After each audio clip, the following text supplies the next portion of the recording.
Hay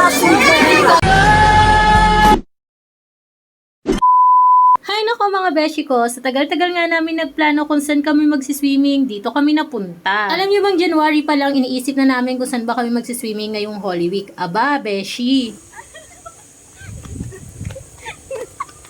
Dito nga kami napodpad sa Montalban, Rizal. Kung nature friendly ka nga, baka magustuhan mo to kasi papunta pa lang kami doon, ang dami ng punong magaganda na Instagrammable talaga. Papaligiran kasi siya ng magagandang puno. Feeling ko talaga, beshi, alam mo na to. Ito yung Blue Rock Lagoon dito sa Montalban, Rizal. Kung pupunta ka nga dito, beshi, na may dalahan sasakyan, don't worry kasi marami ditong parking area. Unang mga gagawin dito, beshi, is magpapalista ka para sa libreng bigas. Charis! Ito nga pala yung entrance fee. After nun, makikita mo na agad yung kapitbahay mo. Excited na talaga yung mga pamangking ko, even yung mga pinsan ko para mag-swimming. Bago kasi kami pumunta dito, talagang nag-research muna ako kung maganda ba talaga siya. Based naman kasi sa mga posts and videos na nakita ko, talaga namang maganda. Ang sweet nyo naman, may pa-welcome pa. Bago ko nga sa inyo ipakita yung mismong lagoon, ipapakita ko muna to sa inyo. Meron sila ditong life vest and salvavida for only 50 pesos. Ito nga pala yung mga cottage nila. Yung cottage nila mga beshi ko, nagre-rate ng 200 pataas. Meron din sila ditong CR. Ito ipapakita kong CR. Ayan lang yung isa sa mga CR nila. In fairness naman mga beshi ko, malinis. Nung time na nga to, sobrang daming tao kaya wala nang available cottage. Yung iba naglatag na lang kung saan. Ito naman yung sa kabilang side. Meron din kasing mga cottages dun sa kabilang side. Meron ka rin dun maglagay ng tent. So ito na nga mga beshi ko, ipapakita ko na sa inyo kung ano itsura ng lagoon.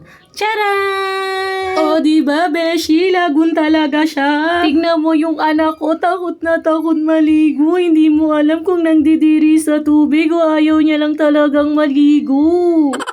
Bago ka pa nga, beshi, magsabi ng hindi maganda regarding sa pinuntahan namin, ito lang sasabihin ko, beshi ko. Medyo disappointed lang talaga yung kulay ng tubig. Pero, beshi ko, kung iintindihin mo naman talagang mabuti, kahit tuwang-tuwa pa ako dito sa park na to, mga beshi ko. Sa sobrang dami ng tao, nabulabog mga beshi ko yung ilalim, kaya naging ganung kulay. Kaya imbes maging Blue Rock Lagoon, naging Brown Lagoon. Beshi ko, mag-focus na lang talaga kayo sa dance step ni Mudra. Ito pa nga mga beshi ko. Sinampal na naman tayo ng pagiging inggitero. So, ito na nga mga beshi ko. Ibalik na natin yung kwento ko. So, nakikita nyo naman yung tubig, diba? Parang papunta na siya sa tubig baha talaga. So, ako personally at si Kulot, yung kapatid kong isa, hindi na talaga kami naligo. Pinaligo na lang namin yung mga bata. Safe naman dyan maligo mga beshi ko kasi mababaw lang talaga yung tubig. Tapos, para siyang may layer by layer. Bali, yung nasa taas, first layer, second layer. Tapos, yung nasa dulo, yun yung pinaka third layer. Expected din naman talaga namin mga beshi ko na maraming tao that time. Kasi nga naman beshi, Holy Week kami pumunta dyan. Bali, Sabado de Gloria. Pero beshi ko, imbis magreklamo tayo, enjoy na lang natin yung moment. Kasi nandito na rin naman kami, mga beshi ko. Kaya ang ginawa ko, eto beshi. Wala akong ginawa kundi mag-fashion show. Nandun sa gilid, maya-maya, nasa gitna. Eto ang pinakamalupit beshi. May pa-shade pa ang beshi nyo. Meow!